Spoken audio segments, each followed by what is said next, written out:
जोहाव ने हथकड़ी की एक जोड़ी ली और अपनी 23 वर्षीय पत्नी को बिस्तर पर हथकड़ी लगा दी। अप्रत्याशित रूप से जैसे ही वह कार्य करने वाला था, अचानक दिल का दौरा पड़ने से वह अपनी पत्नी की बाहों में गिर गया। बेला, जिसने कभी दुनिया नहीं देखी थी, इस दृश्य से इतनी भयभीत थी कि वह बोल नहीं सकी। उसने अपने पति को सहारा देने के लिए अपनी पूरी ताकत लगा दी, लेकिन जब उसने अपने पति को बेजान आंखों से देखा तो बेला को वास्तव में एहसास हुआ कि उसका पति इस समय मर चुका है। फिर उसका पति संतुलन खोने के कारण जमीन पर गिर गया। बेला जल्दी से जांच करने के लिए उठी। उसने आशा व्यक्त की कि यह उसके पति का सिर्फ एक मजाक था, लेकिन क्योंकि उसके हाथ इस समय मजबूती से हथकड़ी से बंधे थे, बेला, जो हिलने डुलने की क्षमता नहीं रखती थी, केवल अपने पति का नाम पुकारती रही और उसे जगाने की कोशिश करती रही। ये तब तक नहीं था जब तक उसने अपने पति के सिर से बहुत सारा खून बहता नहीं देखा। बेला पूरी तरह से हताश थी। वह जोर जोर से चिल्लाए, उम्मीद थी कि कोई उसे बचा लेगा, लेकिन बेला उपनगर में था और 5 किलोमीटर के दायरे में लगभग कोई पड़ोसी नहीं रहता था। शाम तक पुकार जारी रही और बेला ने किसी के उसे बचाने का इंतजार नहीं किया। बेला इस समय पहले से ही थकी हुई थी। जब वह हताश थी तभी दरवाजे पर एक अजीब सी आवाज आई। उसे लगा कि आखिरकार कोई उसे बचाने आया है, लेकिन वह एक भूखा आवारा कुत्ता निकला। आवारा कुत्ते की आंखें खाने की चाहत से भरी थी और फिर आवारा कुत्ता उसके पति के शव की ओर चल पड़ा। बेला ने तुरंत अपनी जांघें हिलाई और आवारा कुत्ते को भगाने की कोशिश की, लेकिन एक आवारा कुत्ता जिसने बहुत देर से कुछ न खाया हो, हाथ में लिया खाना कैसे छोड़ सकता था। आवारा कुत्ते ने जमीन पर पड़े खून को सूंघा और उसे बेतहाशा चाटने लगा। बेला ने उसे जोर से भगाने की धमकी भी दी, लेकिन आवारा कुत्ते ने जाने का कोई संकेत नहीं दिया। आवारा कुत्ते को अपने पति का हाथ काटते और पेट भर खाना खाने की तैयारी करते देख बेला ने उसे रोकने की बहुत कोशिश की, लेकिन हथकड़ी में फंसी बेला ज्यादा से ज्यादा अपने हाथ ऊपर नीचे ही कर पा रही थी। इसी दौरान उसे अचानक बिस्तर के पास रखी शेल्फ पर किताबें मिल गईं। थोड़ी कोशिश के बाद उसने आखिरकार किताबें नीचे उतारी और पूरी ताकत से आवारा कुत्ते की ओर फेंक दी। आवारा कुत्ते को मुंह में खाने का टुकड़ा लिए और दरवाजे पर उकड़ू बैठकर खाते देख बेला डर गई और फूट फूट कर रोने लगी। अप्रत्याशित रूप से बिस्तर के पास से एक हाथ अचानक बढ़ा और मृत पति धीरे धीरे बिस्तर के सिरे से ऊपर चढ़ गया। अपने पुनर्जीवित पति को देखकर बेला ने जल्दी से अपने पति से हथकड़ी खोलने में मदद करने के लिए कहा। अप्रत्याशित रूप से अगले ही पल बेला ने देखा कि उसके पति का शरीर अभी भी जमीन पर निश्चल पड़ा है। दोनों पति एक ही समय में बेला के सामने प्रकट हुए। बेला इतनी डरी हुई थी कि उसे समझ नहीं आ रहा था कि क्या करे।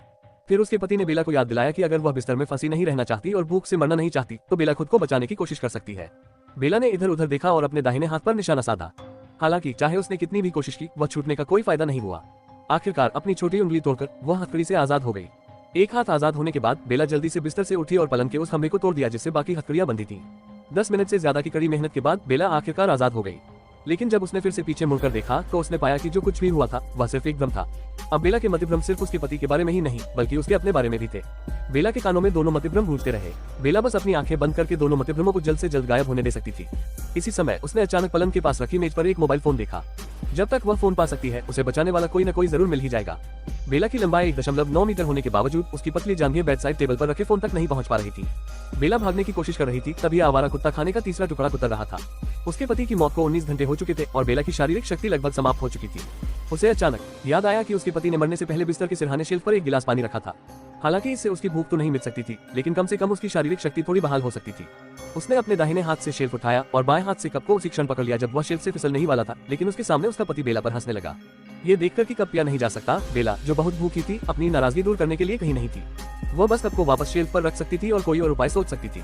आवारा कुत्ता पहले ही भरपेट खाना खा चुका था। हालांकि वह फिलहाल बेला पर हमला नहीं करेगा, लेकिन अगर वह ऐसे ही चलता रहा तो बेला जरूर आवारा कुत्ते का निवाला बन जाएगी। शांत होने के बाद बेला को अचानक याद आया कि उसने कल अपने कपड़ों का टैग शेल्फ पर रखा था। उसे उतारकर उसने टैग को एक स्ट्रॉ के आकार में मोड़ दिया जो उसके पानी पीने के लिए पर्याप्त था। लेकिन कुछ घूंट पीने के बाद बेला ने कप को वापस अपनी जगह पर रख दिया। आखिरकार पानी का ये कप ही उसके शारीरिक स्वास्थ्य का एकमात्र स्रोत था और वह इसे एक साथ नहीं पी सकती थी। बेला, जो थोड़ी देर के लिए राहत महसूस कर रही थी, जल्द ही गहरी नींद में सो गई। लेकिन दरवाजे पर पहरा दे रहे आवारा कुत्ते ने मानो कुछ भयानक देख लिया हो और जल्दी से भाग गया। जब बेला फिर से जागी तो एक अजीब सा दिखने वाला दानव अचानक धीरे धीरे उसकी ओर बढ़ा। दानव मुस्कुराया और अपने हाथ में रखे डिब्बे को खोला। डिब्बे में थोड़े से गहने और बड़ी मात्रा में मानव हड्डियां भरी थीं। ये देखकर बेला ने तुरंत अपनी आंखें बंद कर ली। उसे उम्मीद थी कि यह बदसूरत दानव भी एक भ्रम होगा, लेकिन उसके पति के भ्रम ने बेला को याद दिलाया कि यह दानव मृत्यु का पौराणिक देवता हो सकता है।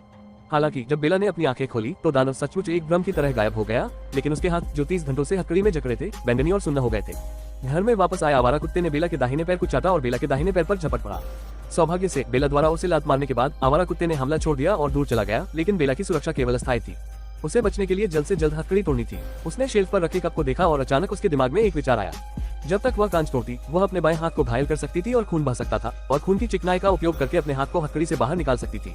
अत्यधिक खून बहने से कोमा से बचने के लिए बेला ने एक तरफ मोबाइल फोन और दूसरी तरफ कार की चाबियों को देखा। अगर उसके हाथ सफलतापूर्वक आजाद हो जाते तो वह जल्द से जल्द पुलिस को बुलाकर यहाँ से निकल सकती थी। सब कुछ तैयार होने के बाद बेला ने अपनी सांसों को नियंत्रित किया, धीरे से पानी का गिलास शेल्फ से उतारा और फिर उसे शेल्फ पर पटक दिया। कांच टूटते ही बेला की हथेली तो कट गई, लेकिन जो खून निकला वह पूरी कलाई को ढकने के लिए पर्याप्त नहीं था। बेला केवल शेल्फ पर चिपके कांच के टुकड़ों को निकाल पाए और फिर पूरी हथेली को सिर से पूंछ तक सरका पाए। बेला के पूरे हाथ पर चटक लाल खून फैल गया और बेला का दाहिना हाथ आखिरकार हथकड़ी से आजाद हो गया। वह बिस्तर पर आई, पूरे बिस्तर को दूसरी तरफ धकेला और सफलतापूर्वक फोन निकाल लिया। इस समय बेला को फंसे हुए 3 दिन बीत चुके थे और उम्मीद के मुताबिक फोन की बैटरी खत्म हो गई थी। बचाव की योजना नाकाम होते देख बेला जल्दी से पास ही अलमारी में रखी चाबी लेने गई, लेकिन गंभीर चोटों के कारण उसका दाहिना हाथ चाबी को संभाल नहीं पा रहा था, इसलिए बेला को अपने हाथों में लगी हथकड़ी खोलने के लिए उसे अपने दांतों से काटना पड़ा। विला से भागने से पहले बेला ने अपनी ऊर्जा वापस पाने के लिए बाथरूम में पानी के कुछ घूंट पिए और फिर अपने हाथ के घाव का जितना हो सके उतना इलाज किया।